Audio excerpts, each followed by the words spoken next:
Welcome back. Well, today we have on Erwin excuse me, I mispronounced your last name. Chowish, right? Actually, Kodash. Kodash.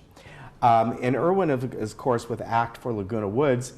And that's a club here that has been around now for how many years? It's about 3.5 years.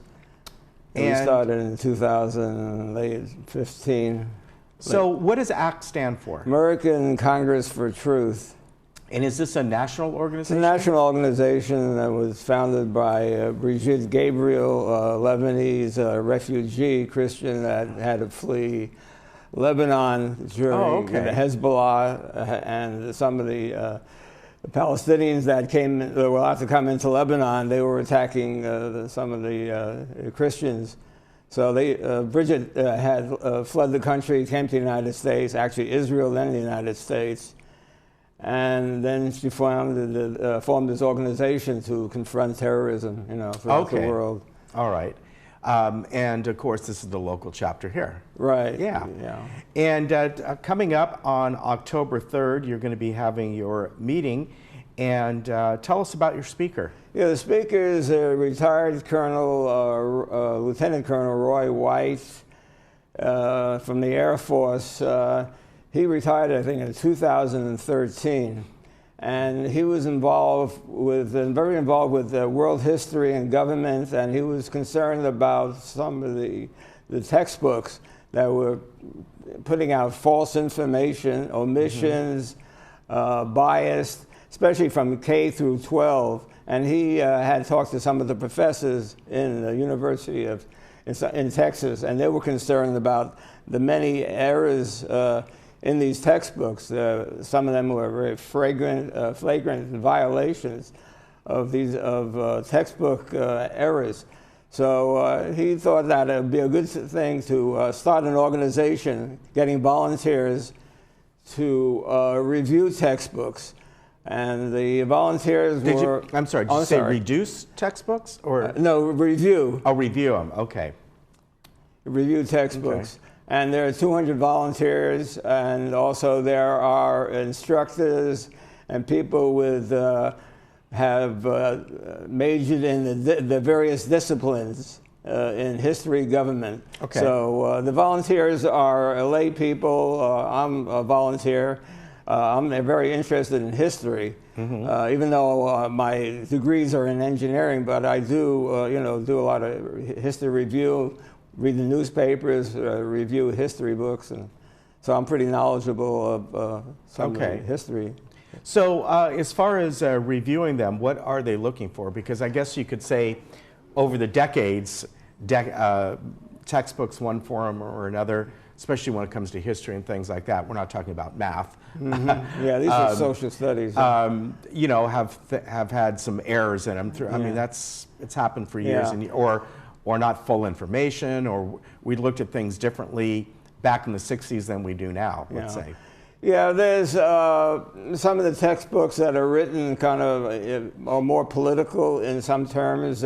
Political correctness is involved. And I was reviewing some sample textbooks that had been reviewed, and there are omissions, biases, half-truths, like, for example, 9/11, there was no mention of Islamic terrorism that attacked this country. So things like that. And with Israel, and Zionism, it's kind of biased against them, supporting the BDS movement. So we're trying to get a more objective view of these textbooks. And I reviewed, in terms of training, there was a 12-hour training period, watching 15 videos online using YouTube, and they go through each chapter, and we get samples to review, send our comments into like a base camp, a clearinghouse, and that's reviewed by the experts in the field, and then they send their comments back to us. Okay. So again, as you said, these are primary social studies, because when it comes to, math and English and things like that, well, math is math. Yeah, right. Whether it's new math, old math, or the math we use today, you know, it's hard to contradict that. Right, right. And of course, science books, you know, they come up with new things all the time. So that's always changing. So I'm curious here because of where you wrote here, in Florida, Texas, and California, not throughout the country? Or? They're expanding throughout the country, but it started in Texas there and went to Florida. There was some, and then in California, they're doing some reviewing textbooks in California. There was something recently that we're going to be reviewing another textbook in Texas. The procedures are, there's a four-person team that's formed to review a textbook. There's like two separate teams. They review the textbook, say the history, and send their comments into a base camp. And then the person, the instructor, the expert in that particular field reviews it and sends their comments back. Finally, we get a draft that's sent to the reviewer. That would be the person in charge of the discipline, history professor. They send their comments back to us, and then we finalize the draft, send it to the publisher. Publisher takes a look at it, and he elects to omit or change it based on what we're saying. And then it goes to the school board, because the school board has the final say on any printed textbook. Okay. So your speaker again is Lieutenant Colonel Roy White. He's retired.